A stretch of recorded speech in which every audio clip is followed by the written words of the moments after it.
მოკვის უნიკალური სახარება ალბომის სახით გამოიცა. ილუსტრირებული წიგნი ქართულ, აფხაზურ და ინგლისურ ენებზე დაიბეჭდა. შუა საუკუნეებში აფხაზეთში მოკვის მონასტერში გადაწერილ სახარებას რესტავრაცია ახლახან ჩაუტარდა და დღეს ის ხელნაწერთა ეროვნული ცენტრის ერთ-ერთი ძვირფასი ექსპონატია.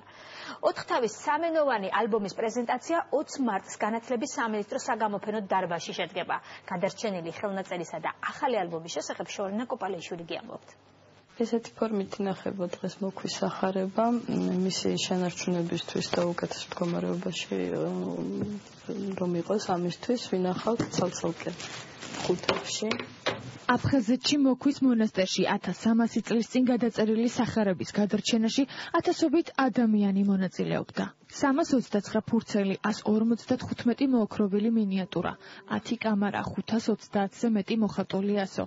საუკუნეთა განმავლობაში არასათანადო პირობებში შენახვის გამო ფურცლოვანი ოქრო და უნიკალური მინიატურები იშლებოდა.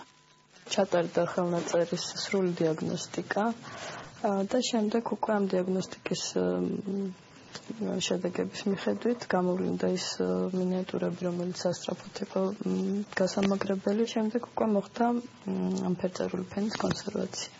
რესტავრატორთა რეკომენდაციით სახარების ექსპონირება ხშირად არ მოხდება. ამიტომ ხელნაწერთა ეროვნული ცენტრის მეგობართა საზოგადოების, ევროკავშირისა და გაეროს განვითარების პროგრამის ხარდაჭერით სახარება ალბომის სახით გამოიცა. ალბომი ილუსტრირებულია სახარების დიაგნოსტიკისა და კონსერვაციის შემდეგ გადაღებული ფოტოასლებით. არის სამენოვანი ქართულ, აფხაზურ და ინგლისურ ენებზე, გარდა დიდი სამეცნიერო და კულტურული მნიშვნელობის აქვს დიდი პოლიტიკური დატვირთვაც და ეს ალბომი მოიცავს აბსოლუტურად ყველა მინიატურას, ყველა მინიატურა არის წარმოდგენილი, რაც მოკვის სახარებაში არის და ძალიან დიდ დახმარებას გაუწევს მეცნიერებს, ზოგადად ქართული კულტურით დაინტერესებულ პირებს, ქართველებს, უცხოელებს და გარდა ამისა ძალიან კარგი პრეზენტაციის საშუალება იმისა, თუ რაოდენ მდიდარია ქართული ხელნაწერი მემკვიდრეობა. ალბომის სახით ახალი სამენოვანი მოკვის სახარების პრეზენტაცია 20 მარტს განათლების სამინისტროს საგამოფენო სივრცეში შედგება.